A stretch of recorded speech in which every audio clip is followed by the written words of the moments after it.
प्रक्षोभक भाषणाप्रकरणी नितेश राणे यांच्यावर गुन्हा दाखल करण्यात आला आहे। अहमदनगरच्या श्रीरामपूर पोलीस ठाण्यामध्ये हा गुन्हा दाखल करण्यात आलाय। शांत रहा नाहीतर मशिदीत घुसून मारू अशा प्रकारचं वक्तव्य नितेश राणे यांनी केलं होतं। प्रक्षोभक भाषणाप्रकरणी नितेश राणेंवर आता गुन्हा दाखल झालाय। रामगिरी महाराजांबाबत कुणी मस्ती केली तर घुसून मारू असं वक्तव्य नितेश राणे यांनी केलं आहे। तर मशिदीमध्ये शिरून तुम्हाला आम्ही मारू असं नितेश राणेंनी म्हटलंय। नितेश राणेंच्या वक्तव्यानं नव्याच वादाला तोंड फोडलंय।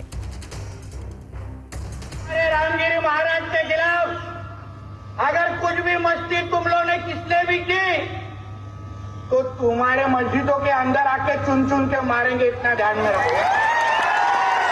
तुमको अगर तुम्हारी कौम की अगर चिंता होगी तो हमारे रामगिरी महाराज के खिलाफ कुछ भी बोलने का नहीं, वरना वो जबान हम लोग सही पे रखेंगे नहीं, ये तुम लोग याद रखना।